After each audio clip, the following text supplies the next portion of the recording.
ఏర్పరచబడిన వారు నిత్యమైన మహిమతో కూడా క్రీస్తు యేసునందరి రక్షణ పొందవలనని నేను వారి కొరకు సమస్తమును ఓర్చుకొనుచున్నాను.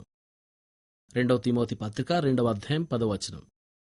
యోబు బూడిదలో కూర్చొని తనకు వాటిల్లిన శ్రమ గురించి హృదయాన్ని క్షీణింపజేసుకుంటూ ఉన్నప్పుడు ఒక విషయం ఆయనకి తెలిసినట్టయితే ఎంతో ధైర్యం తెచ్చుకునేవాడు. ఈ లోకానికి సంబంధించిన ఒక సమస్యను పరిష్కరించడంలో ఏ మనిషైనా దేవునికి సహాయపడుతున్నాడు అంటే తానే ఆ మనిషి అని ఆయనకి తెలిసుంటే బాగుండేది. కేవలం తన కోసమే ఏ మనిషి బ్రతకడు. యోబు బ్రతుకు కూడా నా బ్రతుకులాంటిదే. కాకపోతే అది పెద్ద అచ్చులో వ్రాయబడింది. కాబట్టి మన కోసం కాచుకుని ఉన్న ఆ శ్రమలేమిటో మనకు తెలియకపోయినా మనకు ఒక నమ్మకం ఉండాలి. యోబు తనను చుట్టుముట్టిన నికృష్ట స్థితిలో పోరాడిన రోజులే ఆయన్ని మనం మాటమాటికి గుర్తు చేసుకునేలా చేశాయి. ఆ శ్రమలు యోబుకు రాకపోయినట్టయితే ఆయన పేరు జీవగ్రంథంలో వ్రాయబడేది కాదేమో. అలానే మనం పెనుగులాడుతూ గడిపిన రోజులు, దారి తెన్ను తెలియక కొట్టుమిట్టాడిన రోజులే మన జీవితాల్లో అతి ప్రాముఖ్యమైన రోజులు అని గుర్తుంచుకోండి.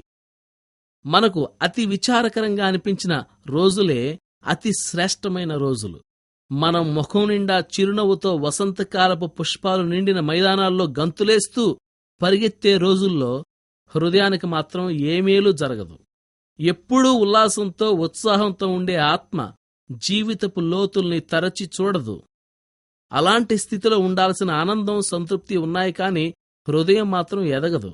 ఔన్నత్యాన్ని, లోతైన అనుభవాలను తరచి చూడవలసిన మన ప్రవృత్తి మాత్రం ఏ అభివృద్ధి లేకుండా అలానే ఉండిపోతుంది.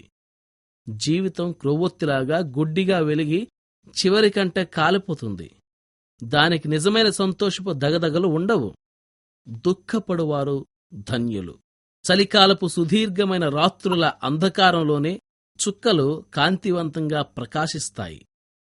కొన్ని కొండపూలు మనం ఎక్కలేని ఉన్నత శిఖరాలపైనే వింత రంగులతో విరబూస్తాయి. బాధ అనే గానుగులోనే దేవుని వాగ్దానాలు అనే చిక్కటి ద్రాక్షారసం బయటికి వస్తుంది. చింతాక్రాంతుడైన యేసు తత్వం ఎలాంటిదో దుఃఖాలను రుచిచూసిన వాడికే అర్థం అవుతుంది. నీ జీవితంలో సూర్యకాంతి ప్రకాశించడం లేదు, కాని ఇప్పుడున్న మబ్బు పట్టిన స్థితిలో కూడా నీకు తెలియని మేలు దాగి ఉంది. ఎందుకంటే కొంతకాలం ఎండలు కాస్తే నేలంతా ఎండిపోయి ఎడార్లా తయారవుతుందేమో. దేవునికంతా తెలుసు. సూర్యుడు, మబ్బులు ఆయన చేతుల్లోనే ఉన్నాయి.